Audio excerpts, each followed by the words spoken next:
born in Jamaica, a native of Toronto, and a graduate of the University of Waterloo, Brigitte Shim is one of the leading architects in Canada today. With Sutcliffe, she founded, I think, in, I don't, well, when was that?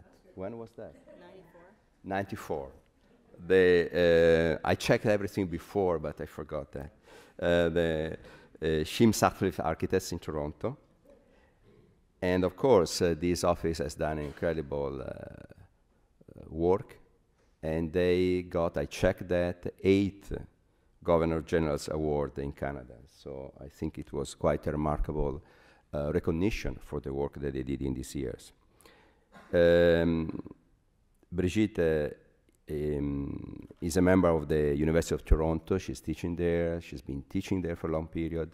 And now she is starting a new kind of research with the University of Toronto on the city of Toronto, which could be very interesting to look at also from a Montreal point of view as a kind of practice that, and the role of a university in respect to the city.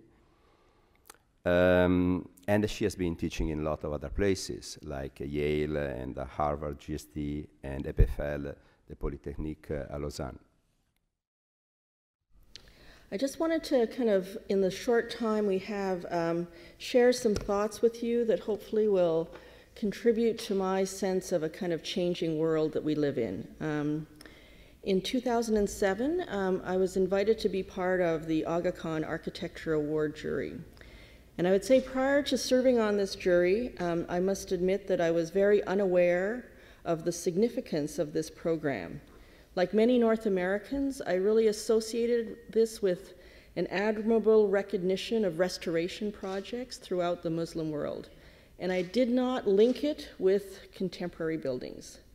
So I quickly learned about the kind of commitment that His Royal Highness, the Aga Khan, has had towards architecture, a kind of 30-year commitment to excellence, and again, like the CCA, a desire to stimulate debate and reflection about the built environment. So in a way, this kind of gift of being invited onto the jury, for me, shifted my world. It made me sort of recalibrate my thinking, and it was like a kind of enormous crash course into a part of the world that I did not know very much about. So for several days, we were locked in a room, a very elegant boardroom in Geneva, thick binders, and I would say my eyes kind of adjusted to being able to read projects in a different way. The kind of around the table, there were poets, philosophers, architects, historians, and the discussion ranged from Muslim society and Muslim realities, the issues of restoration, conservation, and contemporary issues. And then I think there was a lot of conversation about scale. Scale not just as a problem related to architecture, the issues of practice, but scale in relation to site and locality. Rural communities, small towns, industrial cities, suburban sprawl, public institutions, and the demand that imagination and material, practical invention were necessary. Also the idea that scale is not an architectural intervention that responds to site specificity and creating a sense of locality while being part of this changing world that we live in. On the jury, also sustainability, as always, was a very big issue, but how to pit this kind of grandiose ambitions against the kind of available scale of natural resources and working in climatic zones and in regions where scarcity of materials was a very big issue. The questions of how high should we build up versus out, all of these questions were really part of a kind of ongoing discussion. The issue of scale relative to ethics, political judgment, to create an architecture that's just not about a building or buildings, but about creating an environment for survival, for well-being, and in effect a better world, but not doing this at the kind of jeopardy of these bigger questions that we in this room ask ourselves about in relation to architectural excellence. So this kind of heavy responsibility of this ongoing tradition of architecture, meanwhile you're kind of thinking about how to build community at the same time. So I think that for me there were several lessons that we learned, and I just wanted to kind of share some of those. Some of the projects, this is the Dutch Embassy in Addis Ababa, the kind of intersection of landscape and architecture, the kind of use of heavy poured-in-place concrete walls to provide a kind of high level of insulation, natural ventilation, but also a kind of profound building that almost looks like a rock formation and kind of was really a kind of sculptural tour de force. Everyone on the jury wanted to visit Shabam, which is a city in Yemen. It's called the Manhattan of the desert. I knew nothing about it before I was on this jury. And in a way, it is built densely in the desert because it sits on an outcropping of bedrock, and that by building densely in the desert, it protects the wadi, and which is their water source. By building vertically in mud, they use a wooden staircase, so they use this kind of precious resource wisely. Goats live at the bottom, people live at the top.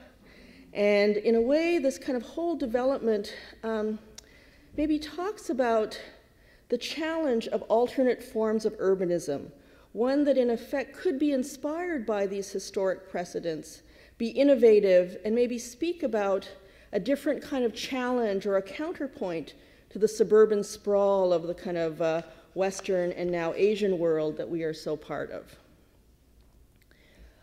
This is a kind of public square in Beirut, and in a way, the kind of idea that urban public space is key because it shifts the rhythm of our cities, and it's not a kind of public space of gathering as we think about it, like an Italian piazza, but really a contemplative space where, in effect, you can be silent in a very large city. The idea that building dense urban settings really require this counterpoint is something that isn't necessarily part of the kind of emerging Islamic world, but I think taps into a very rich tradition that it already has. So this kind of question of public space, I think, is a really pertinent one. This project is in Burkina Faso, a central market, and it's part of both an economic plan and a civic vision at the same time.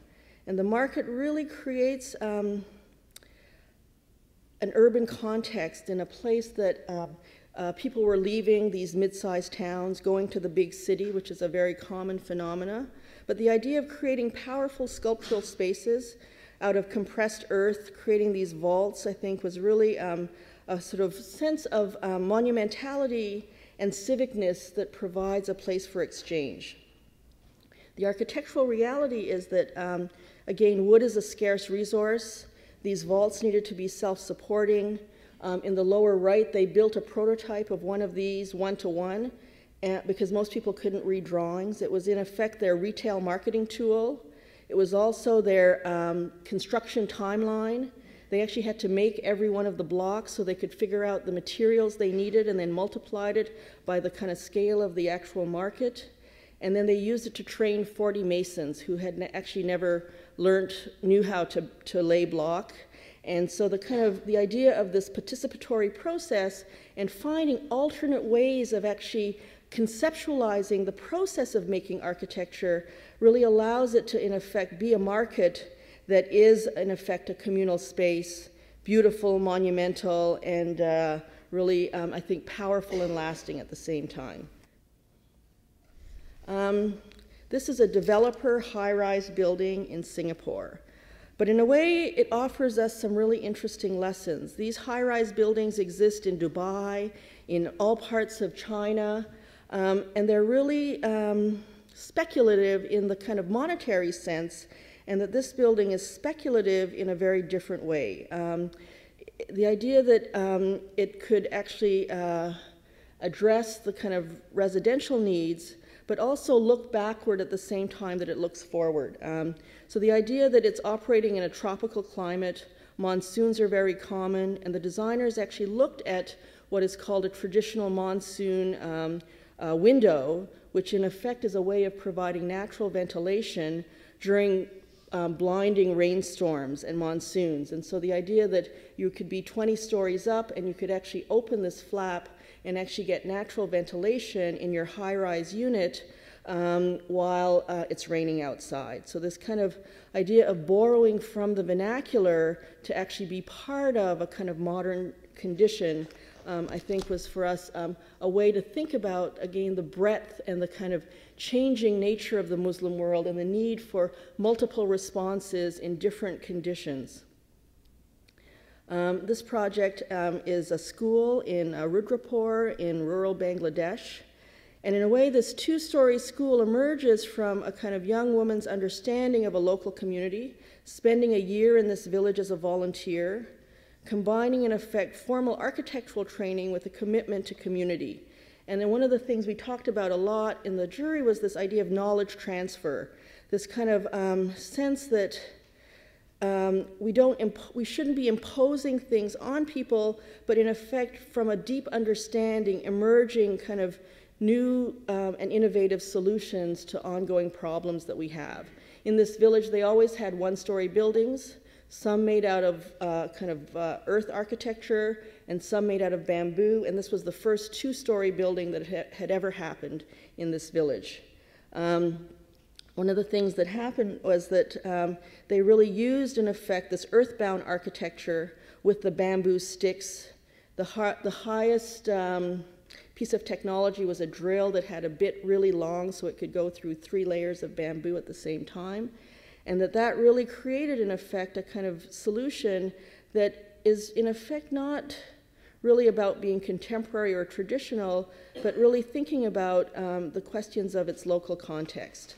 And a solution that really shouldn't be replicated in other parts of the world, but really emerges out of this kind of hopeful understanding of a different kind of sustainable model that really addresses the needs of the people it serves.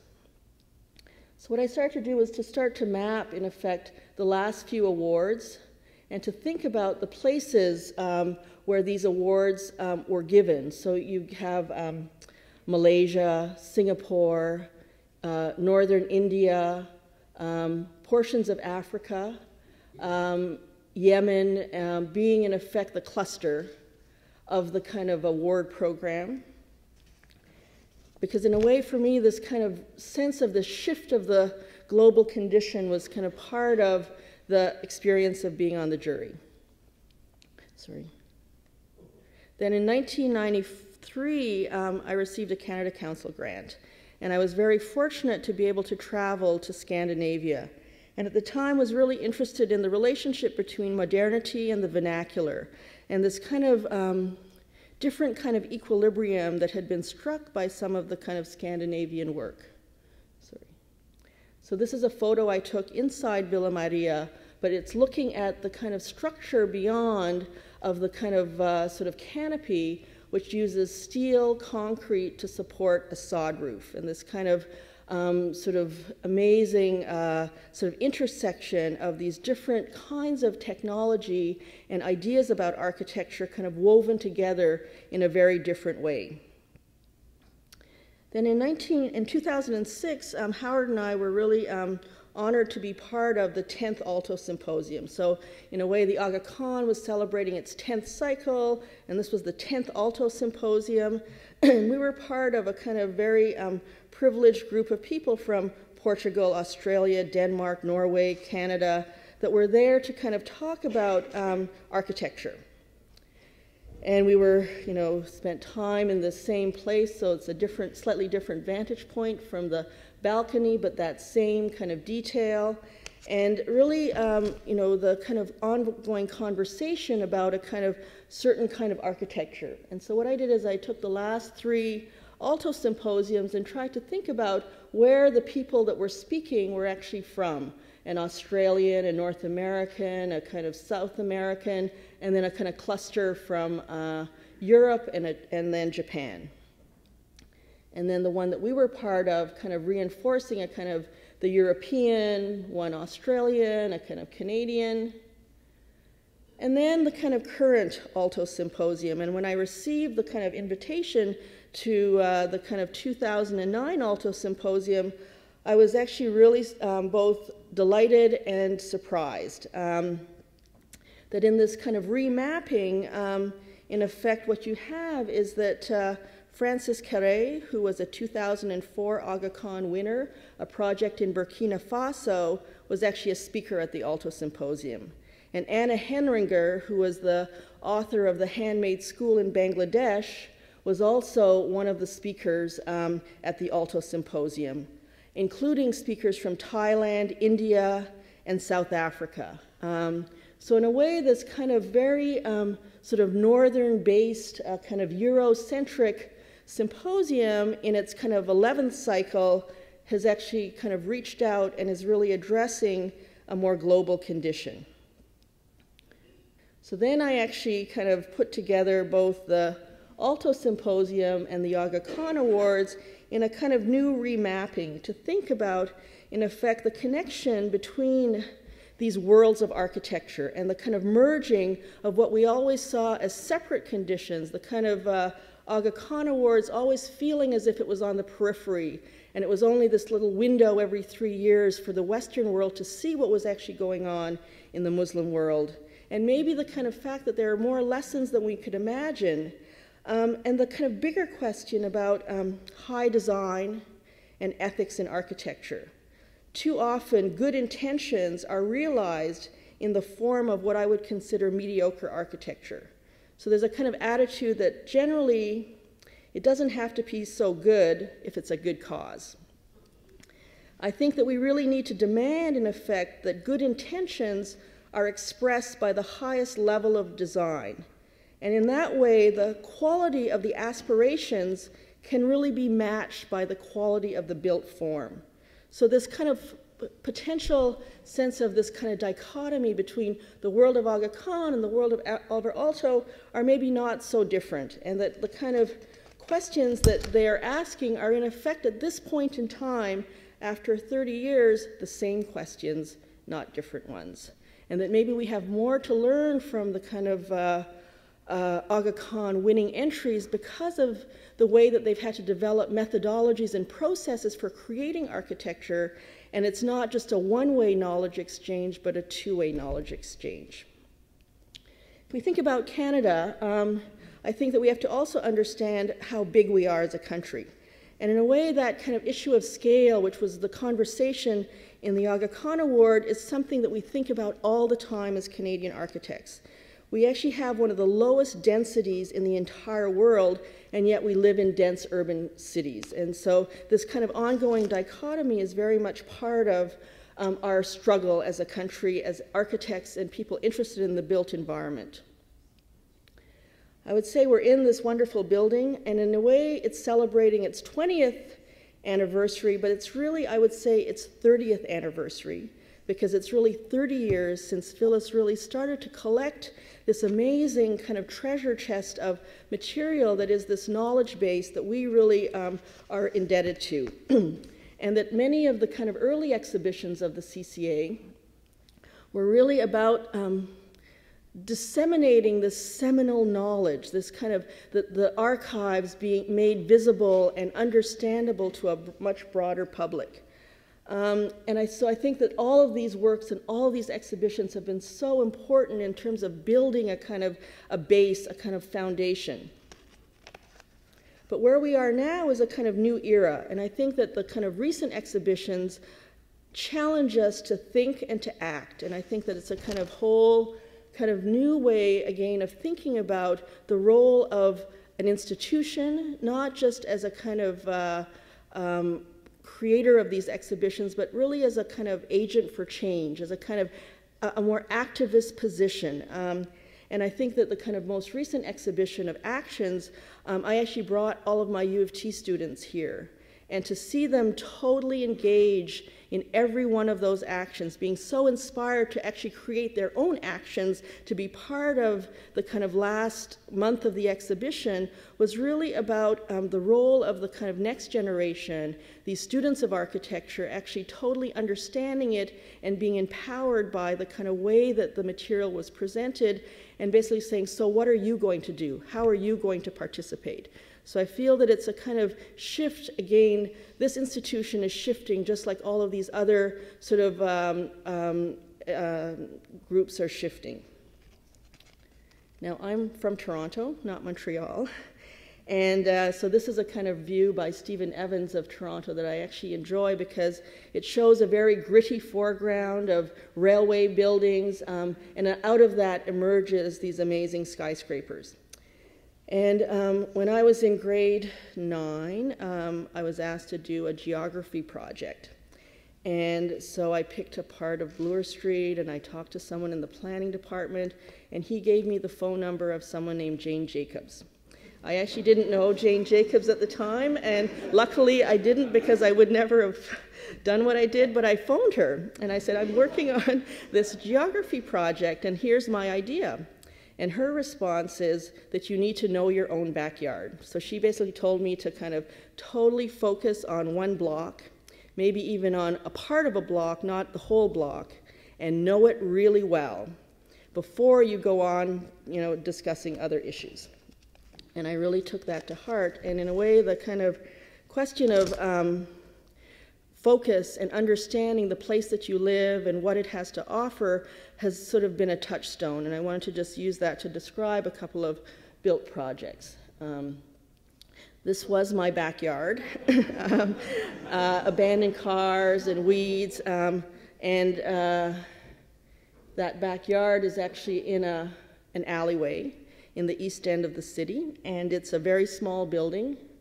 It looks like this. It's about 1,350 square feet. You can see the pickup trucks. The neighborhood's actually picked up since then, but there was an experiment about light and the role of light, the relationship between indoor spaces and outdoor spaces, a kind of permeability, and a kind of and this was a small house that we designed in the early 90s.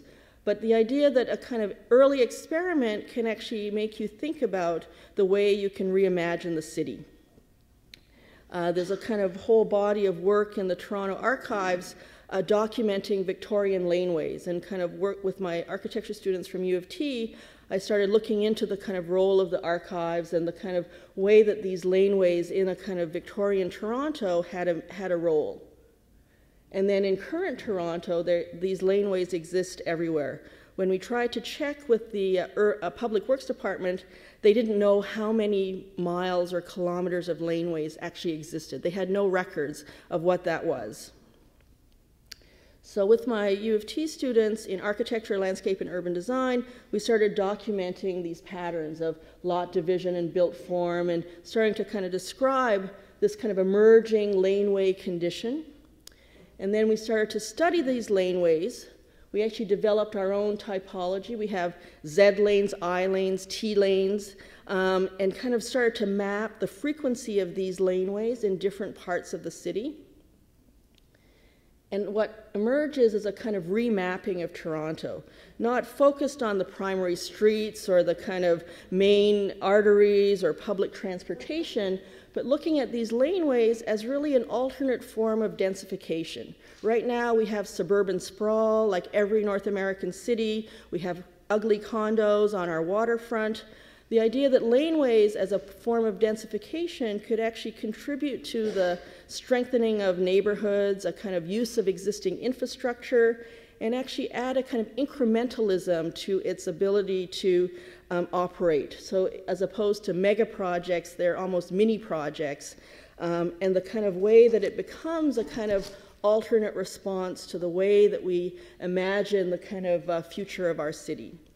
And I think that one of the exciting things for us is we put this into a little publication, and we submitted it to the City of Toronto Architecture Urban Design Awards, and we didn't know whether it belonged in the student project category or the building, the vision category. So we wrote a note saying, you guys figure it out. And I think Bruce was on the jury at the time, Bruce Guevara, and but the kind of idea that in the architecture school, we can actually make speculative propositions that help us to reshape what our city is about. And I think for me, that's the really important thing, that we have to reimagine the city, and we have to be kind of thinking about not the city that's here, but a city that is actually better than what's here.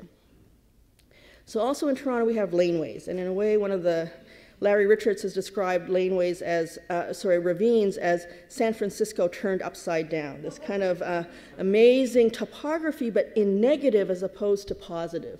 So the green is this kind of system of laneways throughout the city, and they're really this kind of, for us, a local terrain, a topographic signature, and this persistent force that is kind of sometimes absent from any discussion about the city.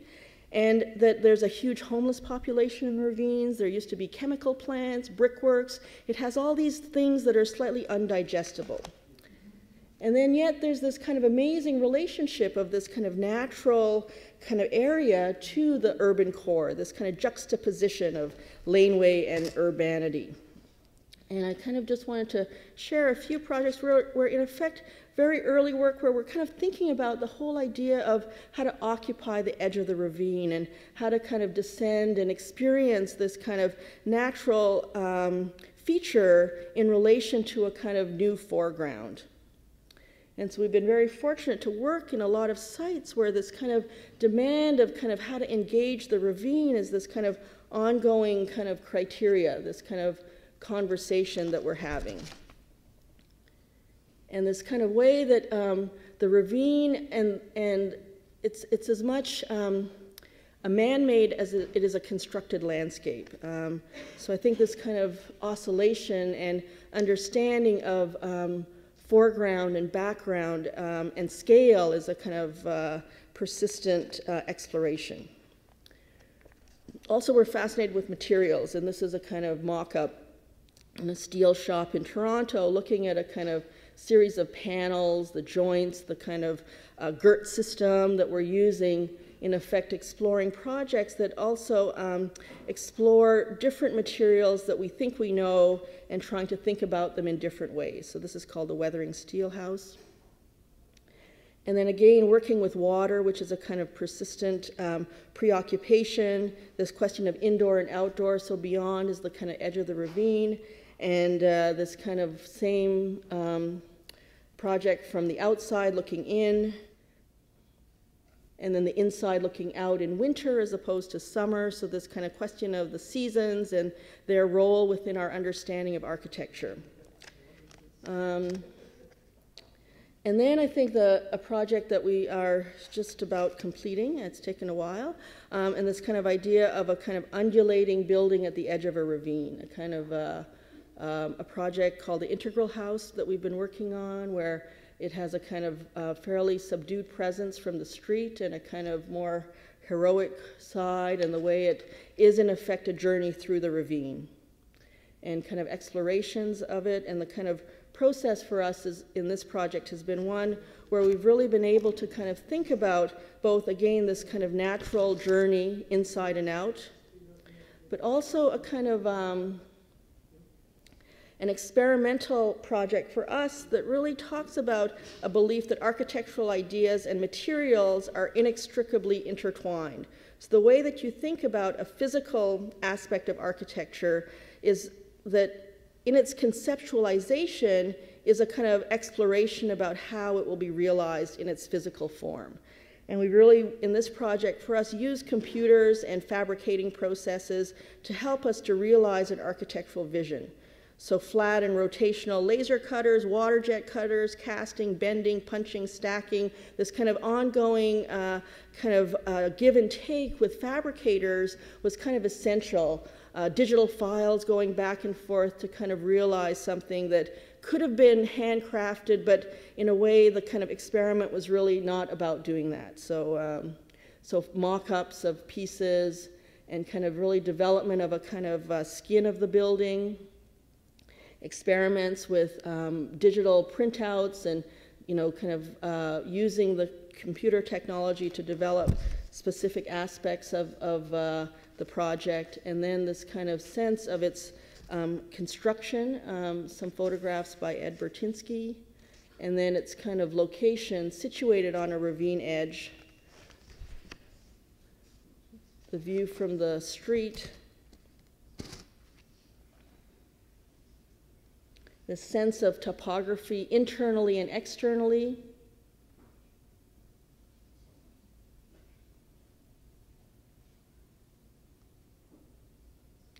And then part of the kind of program we were given was really a performance space. So we're kind of moving down the hillside.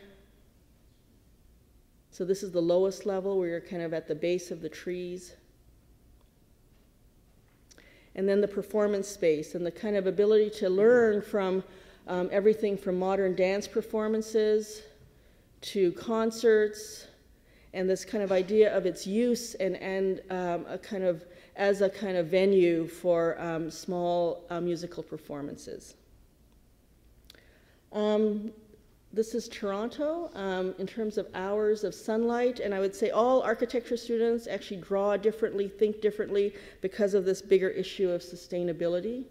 And then kind of a project we're working on right now for a group of Catholic nuns in Toronto at the edge of a ravine site, where the kind of demand of the project is that sustainability is one of its primary agendas, and this question of fabrication and our interest in landscape all have to really collide. And so we're looking at geothermal fields and green roofs, but we're also looking at solar hot water preheat, and that this kind of sense that that we're kind of really working with this double-loaded corridors to really create a kind of unit for an aging population. And the kind of question for us is this kind of link between sustainability and ethical position, the desire to design as opposed to abdicate the role of the designer, and in a way connect to the community that we're designing for. And so part of our design process, which is not dissimilar to the market in Burkina Faso or the handmade school, is that we've actually built a prototype of one room for the sisters, the nuns. And we've actually had every nun move through the room. And so we've actually designed a suite that, and we've kind of tested it. It's like had a dry run. And so we've worked with them to kind of look at all of the accessibility issues. And we've tested it with the kind of actual user population and really made sure that, in effect, this kind of prototype is a kind of unit within a bigger whole. And these questions of kind of all of the issues that were raised start to meld together.